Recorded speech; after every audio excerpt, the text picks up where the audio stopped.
Hey everyone, TimaeuSS here. Welcome to another NIKKE video, and finally the skill description for Biscuit is out. Oh my goodness, we're gonna take a deep dive into how Biscuit functions and if she is as good as we originally thought her to be in combination with especially Noah and Makima, because that's what people were waiting for, that synergy to help people dominate PvP or clear train, right?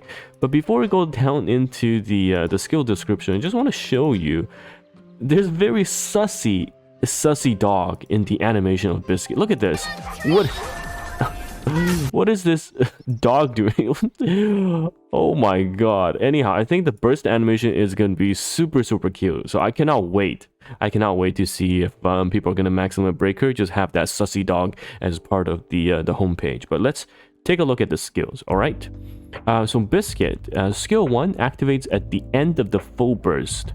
Affects all attacker allies, giving them 5.77% crit rate, which is not that high, to be honest, for 10 seconds, and it recovers 1.53% of the caster's max HP. So I'm assuming this is Biscuit's max HP every 1 second for 10 seconds. So it is a 15.3% heal based off of Biscuit's HP. Okay.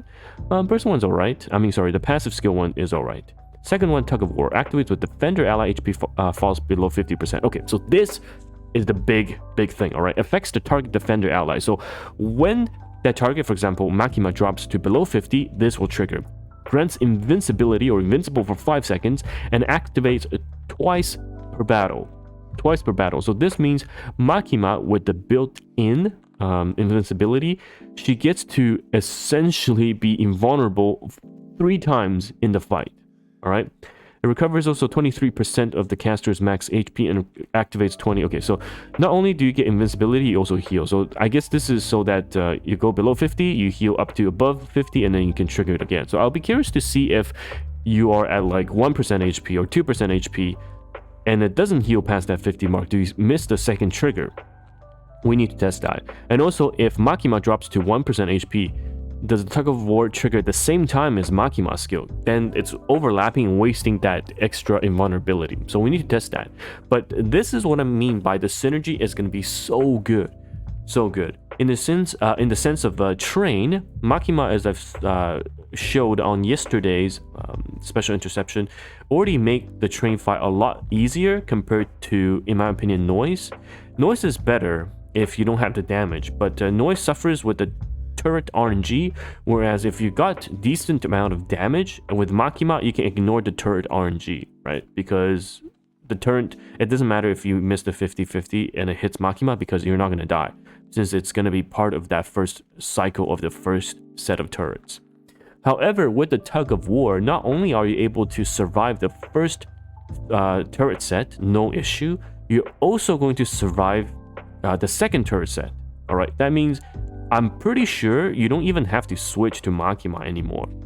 You can just focus on your DPS units, and you don't have to swap to Makima in the entire fight, right? Because you do a little bit of dancing around with the missiles, but with 2 extra invincibility procs, I'm pretty sure you don't have to swap. Again, we'll test this. So for those people that are on the edge of not pulling, for her, you can just wait for testing, because she's going to be part of the regular banners, the wish list, as well as the mold lineup right after her banner ends on the 30th.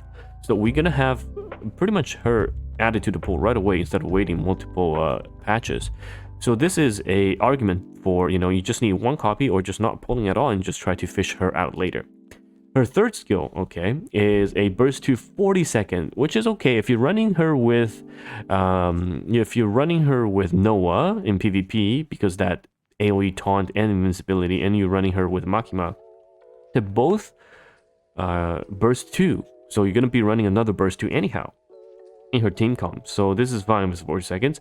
Affects 2 allies whose cover has been destroyed and rebuilds the cover. So for units like Litter recovers the cover, but if your cover HP is 0, it does not rebuild it. So this is essentially giving you a full set of cover back, right?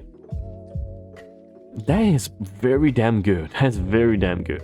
and affects all supporter types, giving them a massive attack boost. Holy cow, this 43% attack boost is a lot. This is a lot of attack boost for 10 seconds, but too bad it's only supporter allies, so I wonder who's going to benefit.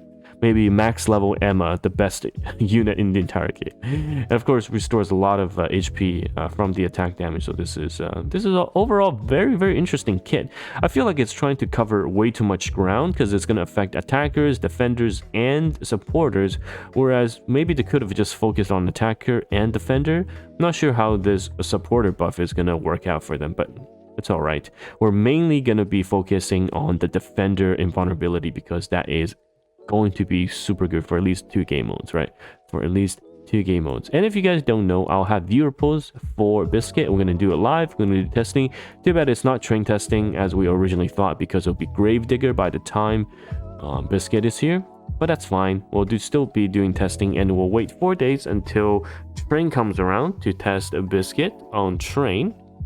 So that will be, of course, a very interesting test, because I honestly thought that Biscuit plus Makima makes train free.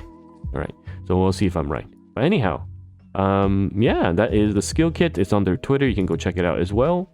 And it's TimaeuSS here, and I'll see you guys in the next video. Bye bye now.